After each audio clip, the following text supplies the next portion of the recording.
بسم الله الرحمن الرحيم والحمد لله رب العالمين والصلاة والسلام على أشرف المرسلين سيدنا محمد وعلى آله وصحبه أجمعين. التحليل اللغوي الكامل, total or complete linguistic analysis. In this lesson, we will take one of the verses that we looked at earlier in the previous lesson on Asalibul Amr. We'll take a segment of that verse, not even the full verse, and we'll dissect it, break it down word by word, morphologically, sarfan, grammatically, nahwan, rhetorically, balaghatan, and al-qira'at, variant recitations, and al-lugha dictionary, lexical semantics. So everything I can possibly think of linguistically, I've included it in this lesson. It's going to be a total, complete breakdown. We're going to apply everything we've learned from QL1, QL2, QL3, QL4, and QL5, which we haven't learned yet, but I will reference it, that is applicable to these words of a larger verse. This verse we saw here last time when we did. Here, let me go back to the chapter heading. Asalibul Amr. When we did Asalibul Amr, we looked at 6 different ways to do Amr, right? 1, 2, 3, 4, 5. The 5th way to do Amr is Al Jumla Al Khabariya. And one of the examples we saw is Walillahi ala nasi hijjul bayt. We'll just take this part and we're going to go full deep dive into the ocean of Arabic linguistics. We're going to use every single tool from morphology, sarf, nahu, balagha, al-qira'at, al-lugha that we have at our disposal. I'm not doing tajweed. There's a lot of tajweed here. I only do tajweed if there's something very interesting or unique. If it's just regular tajweed, which is what I see here, is just normal tajweed rules, then I leave it up to your tajweed class and your tajweed teacher or your tajweed books. So let's get started. Let's look at the sarf. So when I look at this segment of a larger verse, I see Lillahi ala nasi hijjul bayt, which roughly translated or interpret means for Allah, only for Allah, obligatory on the people, hijj, intending or doing the hajj, al-bayt, of the house, al-bayt, the house. So we have lillahi, which is lam, harf jar, and the word Allah. And then another harf jar, ala. And then we have al here. We'll look at different types of al. We have a nas, we have hijj. We'll look at morphology, grammar, and qira'at for hijj. We'll look at al here again, which is different. And then bayt. So the first step in your linguistic analysis of anything, التحليل اللغوي, is a sarf. Always start with the sarf. Look at these words here. لله على الناس حج البيت. The word that really is the point of interest for us is hijj. And there are 2 ways to say it. You can say hijjun and you can say hajjun. Hajj, everyone knows. Hajj, that's the more common popular term. But hijj is used in some qira'at, such as Hafs and Al-Kisai. We'll look at qira'at in a minute. But let's look at the word hijj itself, morphologically, sarfan, is masdar. When did we learn masdar? We learned it in QL1, and it's form 1 masdar. Hajja, yahujju, hajjan. Hajja, yahujju, hajjan. And let me put that down here. Hajja, yahujju. So you can see al-madi, hajja, from form 1, which asluhu hajaja, فعل. يحج is يحجج. أصله يحجج يفعل. And you can see there's إدغام المثلين. There's two genes in the root, and you get إدغام المثلين واجب. حج يحج حجا وحجا. There are two masters, حجا and حجا. They both are equivalent to each other, although some have said that there are differences, but those are weaker opinions. What does hajj mean? Hajj or Hajj means معناه القصد للزيارة. It's to intend something to visit for the purposes of visitation. You're intending to visit someone or something. That's called Hajj. So when we do Hajj, we're intending to visit the house of Allah. أي زيارة بيت الله. وهو شبه الفعل. Okay.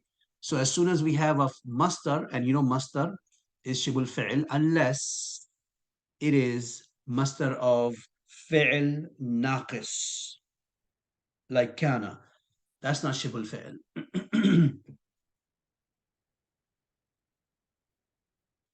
But that's a minority of masadir. So when you have masdar and it's shibul fi'l, you ask yourself, is it doing any amal? Remember QL3 when we did amalul masdar? Here, al-bayt is actually the ma'mul. Hijjul bayti. So it's shibul fi'l amil, and it's mudaf ila maf'ulihi al-bayt. So the bayt is mudaf ilayh grammatically, and also it is maf'ul bihi for masdar hij shibul fi'l. And this is something we did spend quite some time talking about in QL3. So right from the beginning, you're seeing introductory Arabic morphology, right? And you're seeing advanced morphology, right? And you have some semantics here. معناه القصد, the semantics of the word hijj. Any questions so far? Make a comment if you have any questions. So the ma'nahu part really belongs in the al-lugha section. So it's best is to, I've just moved it to the lugha part. It means to intend the visitation of someone or something. Here in this context, it means ziyaratu baytillah. And in Islamic law, fiqh hajj has very tight, legally defined definition for Hajj, which we all know. It's the pillar of Islam, and there's all kinds of requirements, prerequisites, and so on and so forth. So this is your as-sarf, okay? What is as-sarf? As-sarf is a study of asma and af'al, nouns and verbs only. And more specifically, in sarf, we're dealing with al-masdar and mushtaqat, the masdar and the derivatives. And we also deal with af'al when applicable. In this segment of the verse, the only thing that's a point of interest for us is hijjun. So that's a sarf. Now, okay, sarf tends to be a bit easier because there's straightforward. Grammar gets a little more technical and involved. Okay, so roll up your sleeves one more time. Now we're going to go deep diving. This is going to be super, super deep. In fact, I can claim, as far as I know, to the best of my knowledge, you will not see any book that provides this much linguistic detail, linguistic analysis. I haven't seen any book that has put together, and that's exactly why I put it together, because I didn't see it in books out there. Like a one-stop shopping, you get every branch of linguistics applied to this segment of the verse. I didn't take the whole verse because if I were to take the whole verse, we'll be here all day long, you know. We got to keep it sane, right? All right. When you do the grammar, so here's the nahu part, right? When we do the grammar, what are we looking at? We're looking at syntax, inflection, and ahruf, right? So lam is the first thing we see in this segment of the verse, lillahi, right? When I say lillahi, clearly lam is harful jar. Lam is harful jar, ma'nahu al-istihqaq. This lam, harful jar, When lam is harful jar, it has a whole bunch of meanings. Okay. Um, in QL2, we learned a lot of the meanings of lam harful jar. And in QL5, we learn even more. So what is this al-istihqaq and what is this tadkhulu bayna dhatin wa ma'na? In order to understand this, let me refresh your memories by going back to QL2. Let's go back to QL2. So actually, let me go to QL5, Advanced Arabic Grammar, because it gives you more than just QL2. QL2 was meant to be introductory. Here's QL5. You have never done this before, but you're ready to start looking at some of it at least and start to make sense of it. Alam in Arabic language is one of the most powerful and sophisticated particles, ahruf. I've spent weeks studying this lam, trying to wrap my head around it, trying to make sense of it. There are four types of lam. There's al-jarra, which as the name suggests is harful jar. And al-jarra comes in 7 flavors. And we will look at these 7 flavors, some of them at least, in just a minute. We might not have the time to do all 7 flavors. We've done one, two, three. We've done at least the first 4 in QL2. So I'll go back to QL2 to refresh your memories in just a minute. Lam can be an-nasiba. As the name suggests, it makes the mudari after it mansoob, and it comes in 2 flavors, lam al-juhud and lam al-ta'lil. And lam can be al-jazima. As the name suggests, it's harful jar and it makes the mudari majzoom. It's called lam al-amr. We did that. We did the nasiba and jazima. And then lam can be al-muhmala. Al-muhmala is, oops, fix this here a little bit. Al-muhmala is lam that doesn't have amal, meaning that it doesn't do jar or nasab or jazm. And that one also comes in 7 amazing flavors. And we've done, actually, believe it or not, we've done 3, 4 of these in QL2. But I'm not going to go there right now because I'm trying to keep it sane. This thing can easily go out of control. The scope, Arabic is a vast ocean, you know. So let's try to keep it sane by going back to QL2. This is QL5. I'm going to go back to QL2 and show you the 4 types of lam and then show you why this particular lam in question, lillahi, is lam al-istihqaq. So this is QL2 Introductory Arabic Grammar, and we looked, again, this is a chapter you studied a while back, the 4 types of lam. The first is al-lamul jarrah, which is a point of interest for us. And lamul jarrah in QL5, we learn that it comes in 7 beautiful, delicious flavors. Here in QL2, we only looked at the 4 more common flavors: the chocolate, the vanilla, the strawberry, and I don't know, mango. Okay. So the chocolate flavor is lamul istihqaq. تدخل بين معنى وذات. Example, when I say alhamdu lillahi, and when I say innal izzata lillahi, notice the lam here in alhamdu lillahi. You see this lam, alhamdu li allahi. This lam tadkhulu enters baina ma'nan, meaning, which is alhamd, and that, which is a being. Allah is a that, he's a being. So when the lam comes between a meaning, alhamd, which is to praise or praise itself in this case, and that lam is called lamul istihqaq, and istihqaq means truly or rightfully deserving, entitled, or worthy of.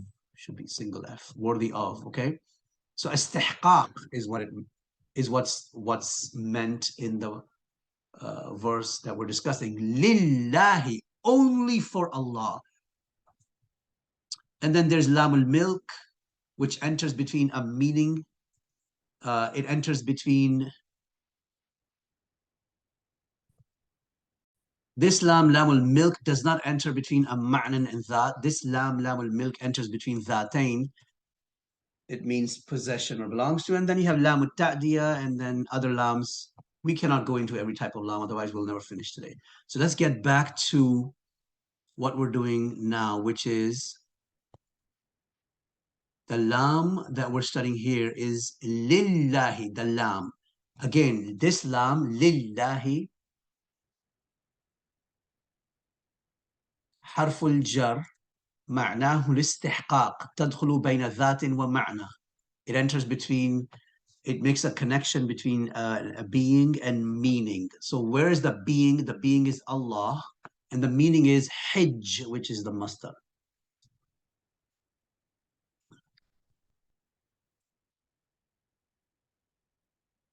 Okay. In other words, if you interpret this, the tafsir would say something along the lines of ay Allahu huwa al-mustahiq alladhi yuhajju lahu. He is the only one who truly deserves to do hajj for. So this is the interpretation of the or tafsir of al-istihqaq, which is a meaning we understand from this lam. So think how deep, this is amazingly deep. Just this lam. I mean, how do you translate this, right? It's like mission impossible to translate. Just this lam in the beginning, li, has this idea of only Allah is truly deserving that we do hajj for him to his house. So al-istihqaq, truly deserving. So that's just the first part. The next part, of course, is the word Allah. And grammatically, we will look at the word Allah lexically. We'll look at the lexical semantics, in other words, the dictionary definition of the word Allah towards the end of the analysis. Here we are looking at grammar. The word Allah is majroor. It's majroor because there's harf jar before it, right? Very simple. Lafzul jalala ismun majroorun wa alamatu jarrihi al-kasra al-zahira ala akhiri. This is typical standard elementary school i'rab in the Arab world. Whenever you have ism majroor, you say ismun majroorun wa alamatu jarrihi al-kasra al-zahira ala akhiri. They do this type of i'rab probably starting with fourth grade, maybe fifth grade or sixth grade in Syria, if I remember correctly, and probably other parts of the Arab world. Simple i'rab. When you have harf jar, what comes after is an ism majroor wa alamatu jarrihi al-kasra al-zahira ala akhiri. Nothing complicated here.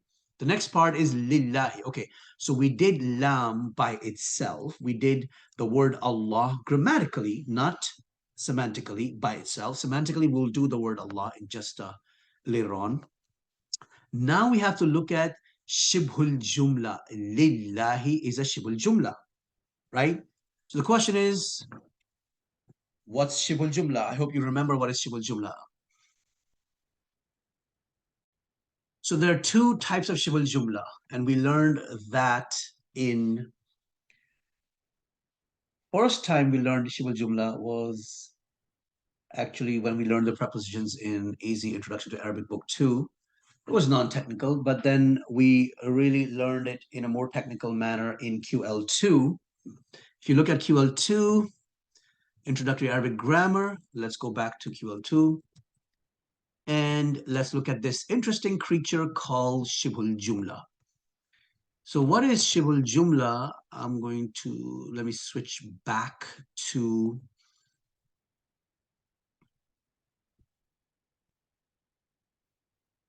QL2, share the screen. So we're back to QL2, and here's Shibhul Jumla in the chapter of Ahkam al-Mubtada'i wal-Khabar. Obviously, we're not going to go through all of that. I just want to point out this part here, which is highlighted. يتكون made شبه الجملة من حرف الجر والاسم المجرور. So شبه الجملة is made up of حرف جر followed by اسم مجرور, as I said earlier. أو there's a second type of it, and this is the most common type of شبه الجملة. The second type of شبه الجملة, which also appears a lot in the Quran, is a ظرف followed by مضاف إليه, and sometimes the مضاف إليه is not necessary. So there are two ways to do شبه الجملة. Okay, so what do we have here? What kind of shibul jumla we have here? Lillahi. We have the first and more common type of shibul jumla, which is harf jar followed by isim majroor. So then the question arises, okay, I have a shibul jumla. I know what kind of shibul jumla it is. Great. But what is the grammatical function? What job grammatically is this shibul jumla performing in this segment of the larger verse? This is where we get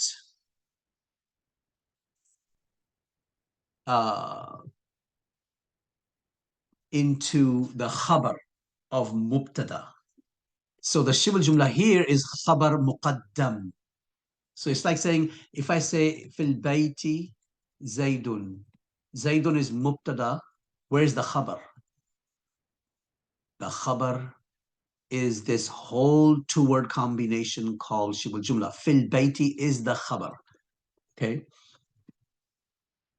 And because this khabar came before the mubtada, which is not the norm is for the mubtada to be first, but it's permissible for the khabar under certain conditions to come before the mubtada. This khabar is called khabar muqaddam, okay? Khabar muqaddam, brought forward. So that's what we have here. Lillahi is khabar muqaddam, okay? So let's go back to the big picture. Lillahi is khabar muqaddam. Okay, if lillahi is khabar muqaddam, where is the mubtada? That's right. As you can see, the mubtada is delayed. Hijju. This word is mubtada. We already talked about hijj from sarf perspective, but now we can see hijj in grammar is mubtada. So hijj is a busy word. There's multi-layered linguistics happening here. Morphologically, sarfan, hijj, we already know it's mastar and it's amil. And as if that wasn't enough, hijj is also mubtada. We'll come to that, the word hijj, in shortly, inshallah, as we do the analysis here. I'm just going word by word. Okay, so li is harf al-jar, the word Allah is ism majroor. Lillahi as a unit, as a two-word combination, is khabar muqaddam, khabar that has been brought forward, because normally the khabar is not brought forward. And when you bring forward the khabar, you're doing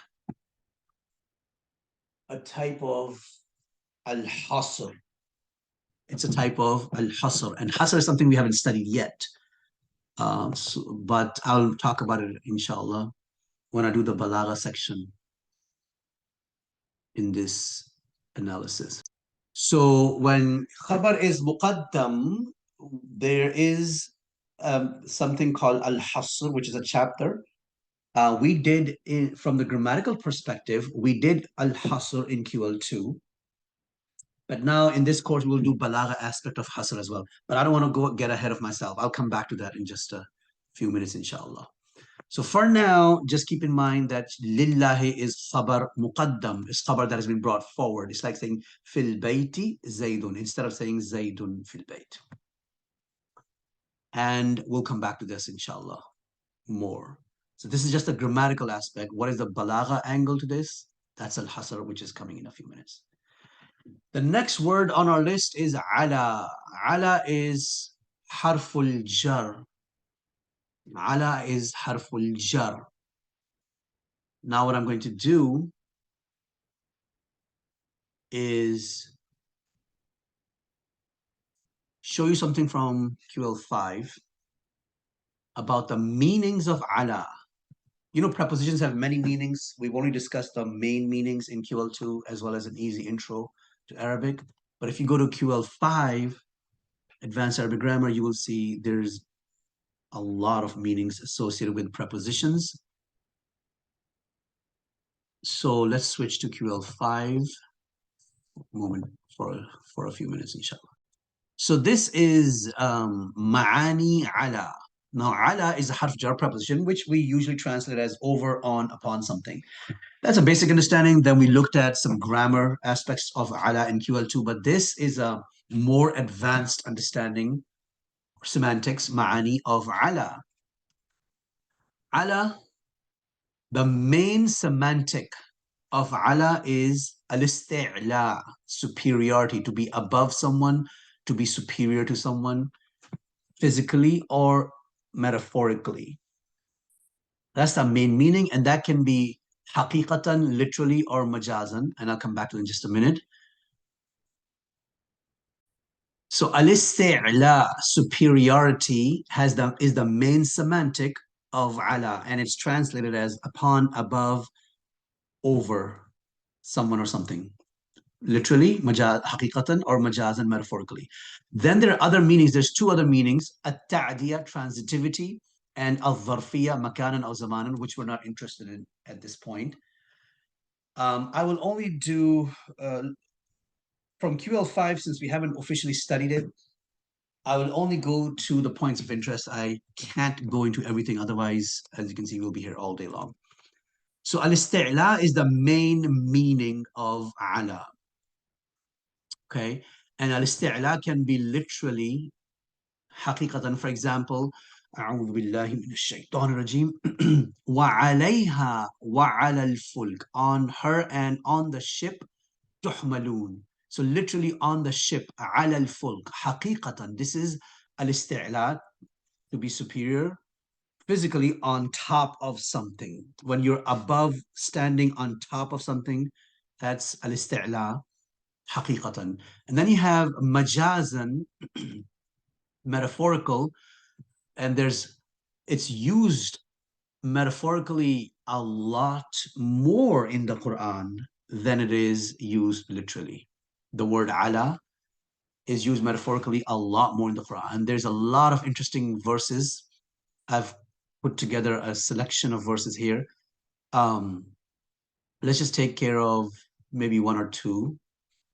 The first example reads, أعوذ بالله من الشيطان الرجيم الرجال قوامون على, there's the point of interest, على النساء, men are qawwam, over the women.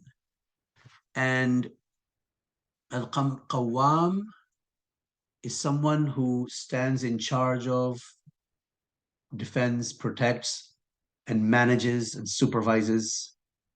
Those are some of the meanings of the word qawwam. And the word ala is the point of interest for us, over, upon women. So men have been put in charge of women, have been made superior to women, like your boss at your work is superior to you, like the president of a country is superior to you, like a military general is superior. I'm focusing on the word superiority. How a president is superior to vice president. A husband is superior to his wife in the sense that he is the boss or he is the head of the household.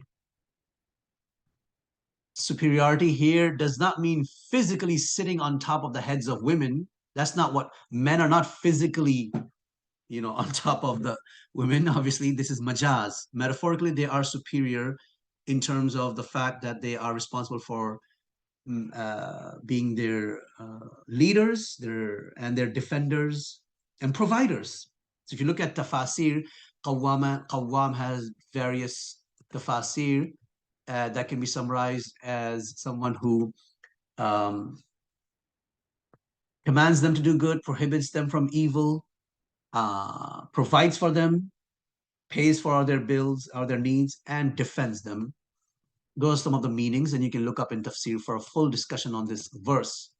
For our purposes, we know, it's enough for us to know that ala is al-isti'la, superiority, majazan, metaphorically. My boss is superior to me at my work. He's huwa alayya, he is on me. not physically sitting on top of my head, but metaphorically, right? And then here's another verse which uses ala in a very interesting metaphorical sense. Ulaika, those are ala, on hudan min rabbihim. They are on huda, guidance from their Rabb. So guidance is not a physical object that they are sitting on top of, right? Or up above. They are on guidance, meaning that they are fully guided. So here ala is used metaphorically as well, just like ar-rijalu qawwamuna 'ala nisa is used metaphorically. And then there's other examples which we need not get into right now. My point, the most important thing for us to know is that the main default meaning of the word ala is al-isti'la, superiority, and it can be taken literally or metaphorically. And there's a couple of other meanings of ala. And if you look at advanced books such as Mughni Labib and others, you will see that they discuss yet even more meanings of ala. But I've mentioned only the three meanings that are muttafaqatun alayha. They are completely agreed upon by all linguists and grammarians. There are other meanings that are somewhat disagreed upon. So that is ma'ani ala. Let's go back to QL4 now. When I see the word ala, harf jar ala, coming back here, lillahi ala nas, upon the people. What does that mean? Upon the people, on the people. It's on them, means obligatory on them, right? Wajibun. That's one meaning. So ala is harful jar, ma'nahu al-asli, the default meaning, the original meaning is al-isti'la. Haqiqatan, ja'a huna majazan. Here, obviously, there's no haqiqa. It's not physically on top of people. And the meaning of ala nas will become clearer in just a minute as we discuss different grammatical interpretations for ala nas. Here, I'll talk about ala nas in a few minutes. Okay, so right now, what have we learned? We've learned ala has many different meanings. The basic meaning is al-isti'la, and it can be haqiqatan or majazan. Here in this verse, ala is used to mean al-isti'la majazan la haqiqatan. And there's another interpretation of ala nas which is coming up in just a minute, just right here. So we've talked about so far lillahi ala. That's all we've talked about. Lillahi ala. That's all we've talked about. Oh, and we've only talked about as-sarf and nahu. We're not even done with the balagha and other aspects. This is amazing. This is an ocean of knowledge. This skill that you're learning right now is worth $1 trillion. This skill, this linguistic analysis, is going to open the book of Allah to you. And it's going to open Islamic law to you. It's going to open everything good to you. The Quran is, as one of the hadith says, ma'dubatullahi, or ma'dubatullahi. It is the banquet of Allah. We're enjoying delicious, amazing fruits and food and drink from the banquet of Allah. Can you imagine? I mean, it's mind-blowing how much information and knowledge and depth is packed into it. I've just talked about lillahi ala. And you may need to watch this recording one more time to absorb all of this. This is based on over a decade's worth of knowledge that I have. This is the linguistic analysis that I've been able to put together. There's probably even more that you can say here. This is all that I can think of. Everything I could possibly think of, I've put it in here. This is a project by itself. If I wanted to test someone's Arabic knowledge, let's say a person comes to me and they want a job as an Arabic teacher, I'll tell them, okay, tell me everything, give me all you got. Tell me everything you know about lillahi ala nasi hijjul bayt. The more they speak, the more I understand how knowledgeable they are. All right. Next is al. Okay. And al is going to require us to go back to QL5, and we're going to look at 7 different types of al. And then we're going to do some comparison and figure out which type of al is applied here. And we'll do that, inshallah, in the next lesson. Let's stop here. This is enough food and drink from the banquet of Allah for now, for us to process and think. And then inshallah in the next lesson we'll continue. والحمد لله رب العالمين والصلاة والسلام على أشرف المرسلين سيدنا محمد وعلى آله وصحبه أجمعين.